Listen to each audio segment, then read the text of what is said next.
Hello everyone! As promised, here's a video all about what else I saw in the month of October. I'll give you a hint, it was pretty much all scary movies, starting with movie number 1, the 1988 remake of The Blob, which stars Kevin Dillon and Shawnee Smith as a couple teens who go up against a killer gelatinous mass from outer space. Some of you might remember that I reviewed the original 1958 version of The Blob with Steve McQueen a couple years ago. Actually, no, I think it was just last year, but whatever. I briefly mentioned the remake there, but at the time, I was on the fence about seeing it. When it comes to the modern, more graphic, more mature remakes of 50s sci-fi horror classics, I invariably prefer the original. That's just the kind of person I am. I love old films, and I like old scary movies just the way they are. But even though that is a statement of fact, it's not supposed to be taken as an absolute. I'm not saying, I refuse to accept a newer version. So I watched the remake, and for the most part, I liked it. It makes some interesting changes to adapt the story to 80s culture. It develops a new angle in the second half, which, yeah, I was totally on board with them introducing. It's a good twist that holds water and makes your blood boil a little bit. The movie's daring when it comes to killing off people you thought would be in it for the long haul. That really took me by surprise. Rather than having one updated Steve McQueen type, they distribute elements of the original character into 3 roles: the football star, the authority-hating delinquent, and the cheerleader. I found that cheerleader, played by Shawnee Smith, to be the most likable character. Intuitive, quick-thinking, and brave, a strong female character who takes action to save lives, without being obnoxious about it. In my opinion, she outshines the movie's star.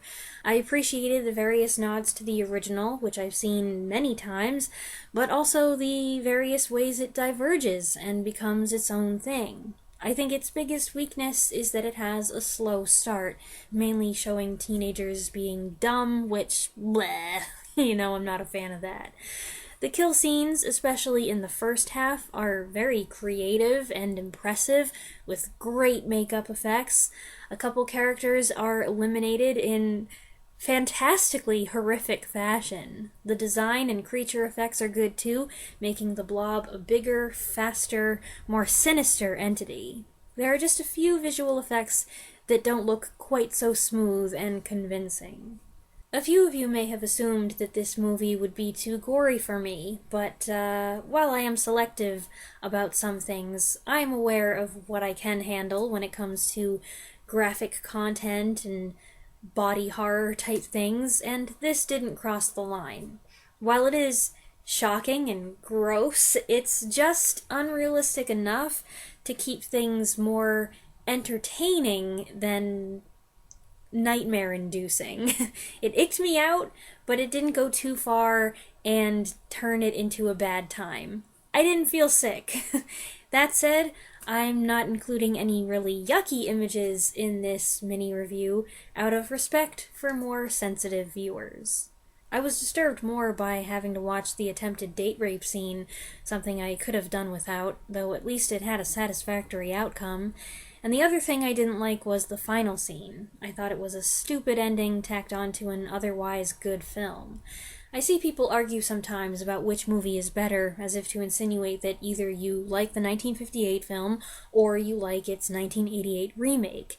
And chances are, if you're a fan of old movies, then you're gonna prefer the 58 film, and if you're a big-time fan of 80s horror, then you're gonna prefer the 88 remake.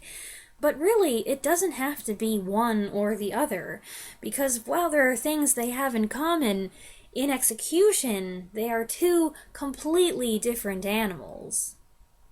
Last weekend I posted a video, kind of an experimental video for me, discussing sound in Val Lewton films. Needless to say, I had to watch some Val Lewton films to make that video, so there are a few of those on this list, starting with movie number 2, 1943's The Ghost Ship, a film which stars Richard Dix and Russell Wade and was directed by Mark Robson. A young sailor embarks as third officer on his first long sea voyage. Immediately he feels he's forged a positive connection with his captain, who takes him under his wing.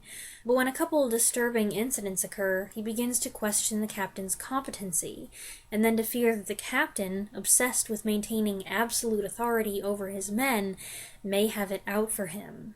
RKO had an expensive ship set left over from making another film, so they tasked Luton with producing a movie that used a ship as its primary setting. The result was this very good psychological thriller, where the ship feels just a little too small, scenes are often moodily lit by a single source of light, and, of course, there's an emphasis on the things we hear. A dangerously swinging hook, heavy chains sliding too quickly into a locker, paranoid whispers, and ominous steps outside a door. Former silent film star Richard Dix performs well, as does Russell Wade in one of his first starring roles of a relatively short career. He retired from acting in the 50s and went into real estate instead. Luton film regulars Edith Barrett, Skelton Knaggs, and Sir Lancelot also make appearances. Unfortunately, as soon as this film came out, Luton was slammed with a plagiarism lawsuit from two aspiring screenwriters who had submitted a screenplay with certain similarities. Despite his insistence that he hadn't even seen their screenplay, Luton lost the case and the film was pulled until the copyright lapsed 50 years later. Since its reintroduction to the film world in the 90s, it's been hailed as another worthy addition to the Val Luton collection. Movie number 3 is 1984's Gremlins, directed by Joe Dante and produced by Steven Spielberg. Zach Galligan stars as a guy whose dad gives him a cute but mysterious little creature as a Christmas present. When it accidentally gets wet, it multiplies, but these new creatures are malevolent and go on a chaotic, destructive, and murderous rampage through the town on Christmas Eve. For a lot of people, and I mean a lot, this is a favorite, beloved movie. It is not one, however, that I or anyone in my family grew up with. So that's where I'm coming from. Gremlins is part comedy, part horror movie, part Christmas movie, and I thought it was okay. Gizmo is cute, of course. The puppetry and miniature effects are excellent. There are clever sequences, and the Gremlins' gleeful love of anarchy is amusing until you realize the full implications of their tyranny. By the way, the content in this movie was so controversial that it helped lead to the creation of the PG-13 rating. There are certainly humorous elements here, including the father's harebrained inventions that seldom work the way they're supposed to, but sometimes I thought the balance seemed a little off. It's tough, because you don't want to scare your young audience too much, and this does strike me as being geared toward preteens, but you also don't want to declaw your monsters. Some of the gags and comical parts went on kind of long for my taste, while there were other moments where I don't think I was supposed to laugh, but I couldn't help it. Lots of cameos here. Kenneth Tobey, Dick Miller, who's not really doing a cameo, but anytime you see him in anything, it feels like a cameo. Robbie the Robot, and Spielberg himself, in a Blink and You'll Miss It cameo, which I'm pretty proud of myself that I caught. Animator Chuck Jones also makes an appearance, plus there are several old film references and clips, so the feeling of nostalgia is quite strong in a movie that I know invokes its own feeling of nostalgia for its fans. My favorite part was when the mother, a traditional stay-at-home mom type, played by Frances Lee McCain, goes to war with the Gremlins in her kitchen.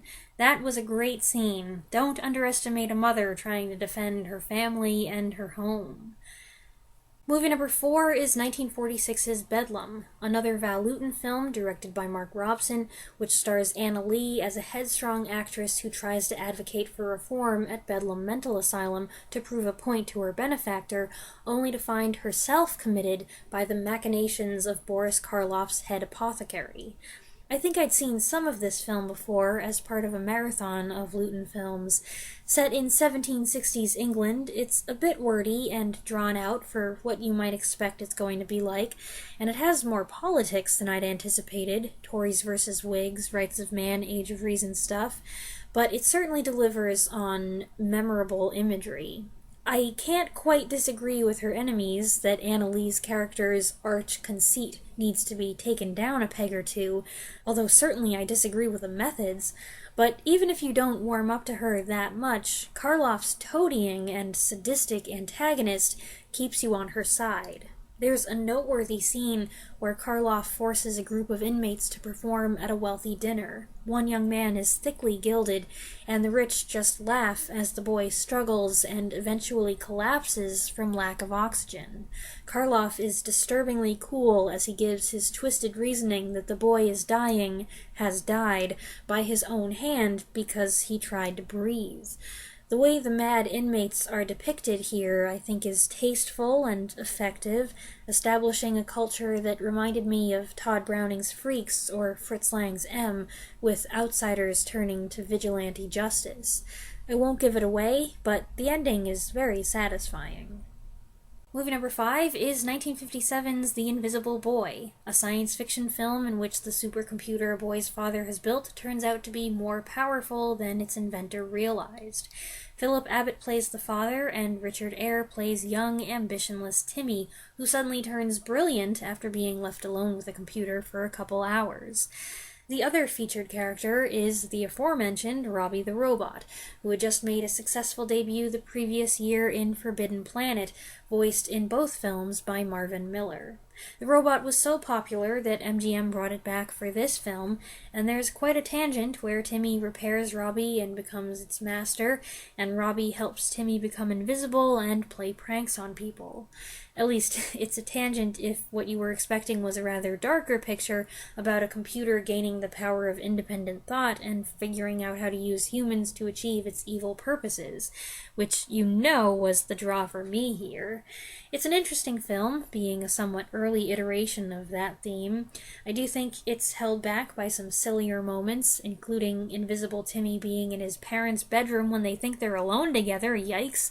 It does pick up the original thread, however, in the third act, and that's good, and it has some impressive invisibility effects. Movie number 6 is 1945's Isle of the Dead, another Luton-produced, Robson-directed film, this one set in Greece, 1912. When a group of people is quarantined at an isolated house where a plague victim has just died, the natural fear of contagion mushrooms into something else, as one of the guests is accused of being a legendary vampiric creature. Superstition and paranoia abound in this film, which stars Boris Karloff as a watchdog general who comes to the island to visit his dead wife's tomb, only to find it has been desecrated. Val Lewton so disliked the Universal monster films that he refused to consider working with Boris Karloff, who he felt was guilty by association. But when Lewton learned that Karloff himself was miserable with the parts he was being given at Universal, he changed his mind, and they worked together so well that Lewton cast Karloff in the last 3 films he produced for RKO, and Karloff was forever grateful to Lewton for essentially saving his film career. His role in Isle of the Dead is the second of the 3 meaty parts, and it's the most compelling one, I think, a duty-bound general whose logical mind is twisted by old folk tales. The film, inspired by a painting by Arnold Buckland that's replicated in the scenery here, is rich with atmosphere, as any Lewton film is. In addition to its wild, windy setting with an old temple, a statue of Cerberus, an ultra-echoey tomb, and a spooky housekeeper, one of the guests suffers from a lifelong fear of premature burial. Not a good thing when the plague's going around. This was one of those movies that kept getting better as it went, and I especially enjoyed the last part. I spent quite a bit of time talking about the last section in my Val Lewton video, the excellent use of sound effects, and the editing and visuals in these scenes where a character is followed or wonders if someone is standing with them in the dark. Most of the scary movies I saw last month did not give me the willies, but the last act of Isle of the Dead did. Movie number 7 is a 2010 Norwegian film, Trolljegeren, or Trollhunter. I'd heard about this one earlier this year, and I decided to save it for October. Shot found footage style, it's about 3 film students who track a man suspected of poaching bears who turns out to be a real-life troll hunter, a profession kept secret from the Norwegian people. The 3 students don't believe that the trolls really exist at first, but it's hard to keep denying what you see with your own eyes, especially when you have the proof on videotape. The film opens with a very sincere explanation about how these tapes were anonymously submitted, written off as a practical joke at first, and then edited into the rough cut we're now viewing. It's a gimmick, but it's a fun one, and consistent too, the film maintaining its premise as realistically as possible right through to the end when the credits roll and the filmmakers finally share a couple cheeky winks with any viewers who are paying attention. It didn't actually turn out to be that scary to me. It's more fantasy than horror film, but it's a good monster movie nonetheless. I thought the first couple sequences in the woods and the sequence in the abandoned mine were especially good. I liked the Trollhunter character, played by Otto Jespersen, who is primarily known as a comedian in Norway, and the kids, especially Thomas, who had an endearing self-consciousness. Many of the other people who show up don't seem like actors at all, and there's a greater lean on reaction than on performance. The special effects were fine. I thought they were better in the first 2 acts than in the third, but I think that's because I found the climax noticeably less tense, since by comparison it was so brightly lit, and when everything's visible, it's harder to get creeped out. The sound design, though, was very good throughout, and I enjoyed the additional sarcastic digs at bureaucratic red tape and government mismanagement creeping its way into the troll hunting business. Movie number 8, my mom and I rewatched Halloween 2018 at my brother's suggestion, as he's going to hook us up to see the newest movie on the Peacock streaming service, and as we were talking about the previous one, this one that I'm talking about right now, it became apparent that I didn't remember a whole lot about characters and such. I'm not really a fan of the Michael Myers Halloween series, and I don't like slashers in general, but, I did a mini review of Halloween 2018 back in November of 2019, I think, and I felt pretty much the same way about it this time around. I'm fine with it disregarding all the other sequels and just picking up with Michael and Laurie Strode 40 years later. It's got lots of references for the die-hard fans. I like the updated twist John Carpenter and his son put on the music score, and while I find many of the characters very unlikable, almost all of them get killed. It's a much higher body count than the original 1978 film had, surpassing that number within the first half hour. The quick dispatching of the pretentious podcasters was especially satisfying, although I didn't care for the extent of the violence, and even though it's not my cup of tea, there are a few sequences, like the one with the motion sensor light, that hit the spot. We've actually entered a rewatching streak here. The next 3 films were also ones that I had seen before, more Val Lewton movies that I revisited for research. 1945's The Body Snatcher stars Boris Karloff and Henry Daniell, with Russell Wade, Bela Lugosi, and Edith Atwater. It's a truly fine and well-acted morality tale rooted in historical fact, following up as it does on the scandal of Burke and Hare in the early 19th century.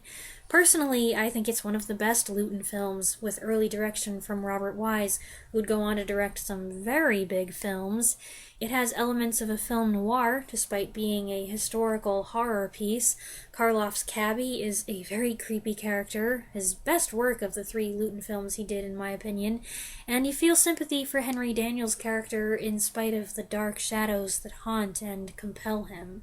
The subject matter is disturbing, yet also kind of fascinating. The chance to see Karloff and Lugosi together on screen, if only for one scene, is fun. Certain scenes are incredibly eerie, and the more gruesome elements are only thinly veiled. I revisited 1943's I Walked with a Zombie, mainly to confirm if the drumming in the background is really as persistent as I was remembering it. This was actually the 3rd time I'd seen the film. I've done a mini review of it in the past, and I'll put a link in the description for anyone who wants to check that out. It's got some of the creepiest visuals of any Luton film. I like the lead characters, played by Francis D. and Tom Conway. I appreciate the way it has so many emotional layers to it. It's thick with atmosphere, and it's beautifully shot, the second of 3 Luton films directed by Jacques Tourneur. It's an unforgettable film. And I rewatched 1943's The Leopard Man, partly for research, and partly just because I wanted to see it again. This one's the 3rd and last film Jacques Tourneur directed for Val Luton. The mystery is solid. Members of a small New Mexican town are scared that a tame leopard on the loose, which has already killed one victim, is going to strike again. But as the terror continues, doubts arise that it may actually be a human killer on the loose.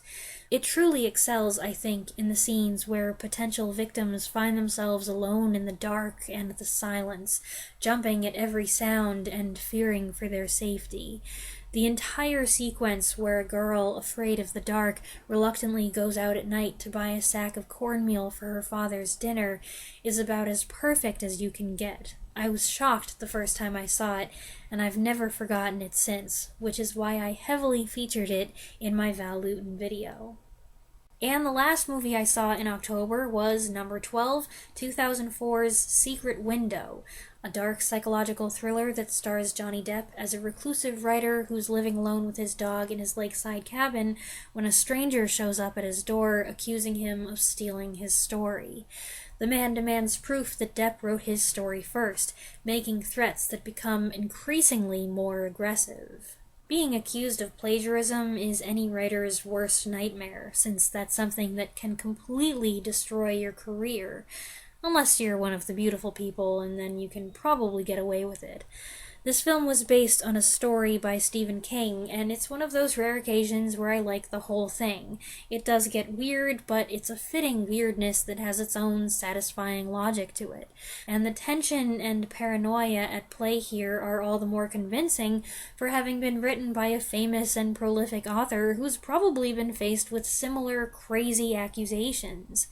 Johnny Depp is very entertaining here, and for the record, I don't want to go into all this, but I've followed the case some for the last couple years, and personally, I don't believe the allegations against him are true, and I hope things turn around for him soon. Anyway, it's been kind of a while since I saw Johnny Depp in anything, and I forgot how enjoyable he can be to watch.